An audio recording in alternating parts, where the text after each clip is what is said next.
Spire Motorsports and Rick Ware Racing just pulled off the NASCAR version of a one-for-one trade.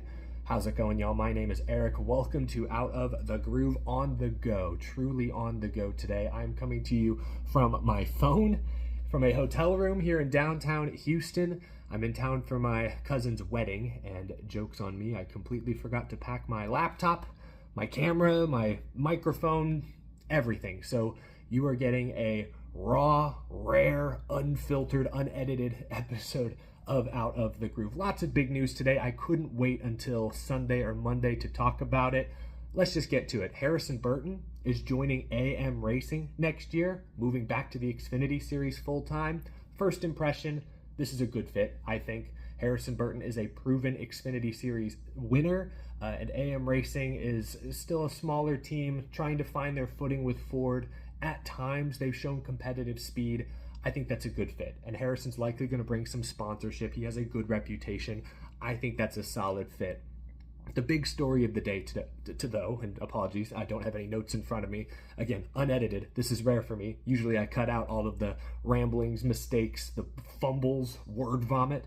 But the big news of the day, Justin Haley is joining Spire Motorsports. Corey LaJoie is joining Rick Ware. But there's a catch. This trade, effectively, is effective immediately. Well, not exactly. I guess Bristol, they're going to stick with their original teams. But beginning next weekend at Kansas, Justin Haley will move from the 51 to the 7, and Corey LaJoie will move from the 7 to the 51. Let's start with Corey LaJoie, because that wrinkle is what's most interesting here. Corey LaJoie has had a rough season. We all know that. That's been very well documented. Last year, he, I think, had one DNF all season, was top 25 in points most of the year, had that opportunity with Hendrick at Gateway, didn't go great, but it showed that Chevy, that powerful owners were taking notice of what he was doing. Last year was Corey LaJoie's peak, or at the time we thought he was still ascending. Unfortunately, we know now that may have been his peak. LaJoie moving back to Rick Ware Racing, I think is a downgrade. I think it's a step backwards. I think it's Corey LaJoie returning to familiar territory. You know, he's once again the lovable underdog. There's no real expectations at Rick Ware. Rick Ware Racing is better than they used to be, but that's still not a team that's expected to run top 10, top 15, top 20. They're not expected to win. They're not expected to make the playoffs. With all the money Spire had put into that team the last year or two, there were expectations there. Expectations were run top 20 this year, top 20 in points, and Corey is outside the top 30. Feels like almost every other week he's involved in some sort of preventable incident. I like Corey a ton off the track, but unfortunately I think this step backwards is best for him. It's where he's most comfortable. He's great with sponsors. He's experienced working with smaller up-and-coming teams. I think it's a good fit. But what's really interesting, though, is that Rick Ware Racing would not commit to Corey LaJoie beyond this season. So Corey LaJoie is going to drive the 51 car starting at Kansas next week.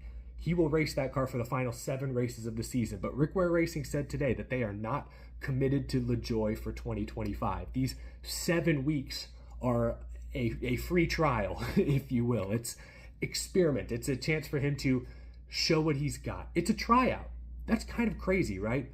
A year ago, Corey LaJoie was getting a one-off opportunity with Hendrick Motorsports. Now he's being forced to try out for Rick Ware Racing. With all due respect, probably the slowest team in the NASCAR Cup Series garage. I would say how the mighty have fallen, but I don't know that Corey LaJoie ever quite reached that high of a peak, that mountain. So we'll see what happens. Corey LaJoie to Rick Ware for 7 races. I mean, Justin Haley set the bar kind of high. Couple of top 10s this year. Gateway, right? I know he finished 9th. What was his other 9th place run? He had another 9th. I want to say it was Darlington in the spring.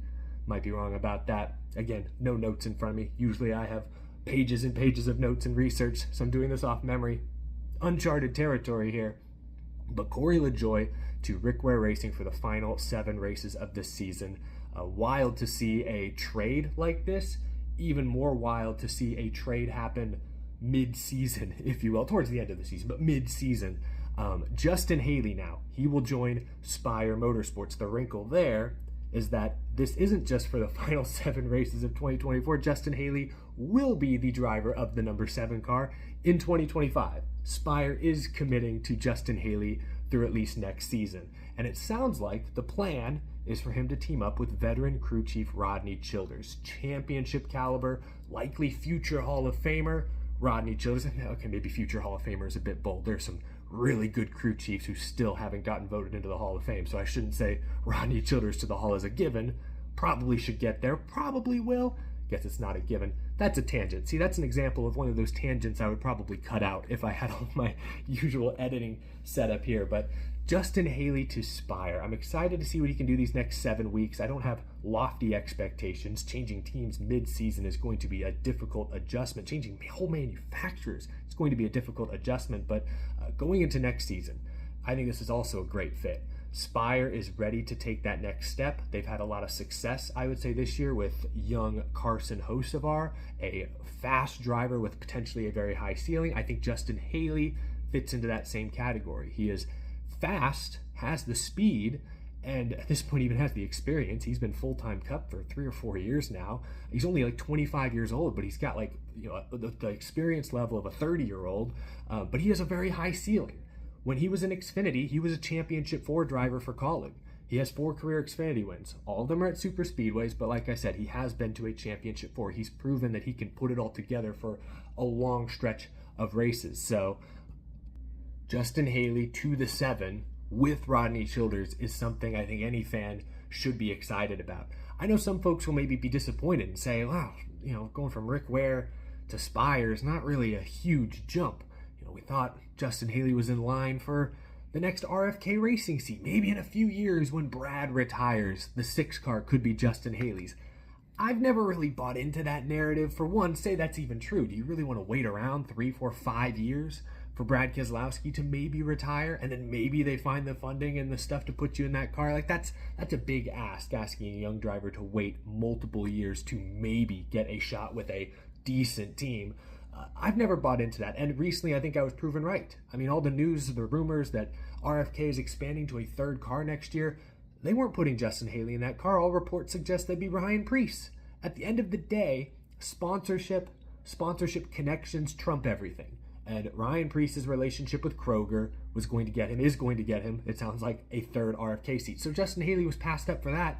Who's to say he wouldn't get passed up for the 6 or passed up for whatever future RFK offering became available? So I respect Haley for being loyal to Rick Ware, but he also said he would go wherever Rick Ware wants him to go. And I think this fit makes sense. Spire's ready to spend money. Perhaps they're buying Haley out.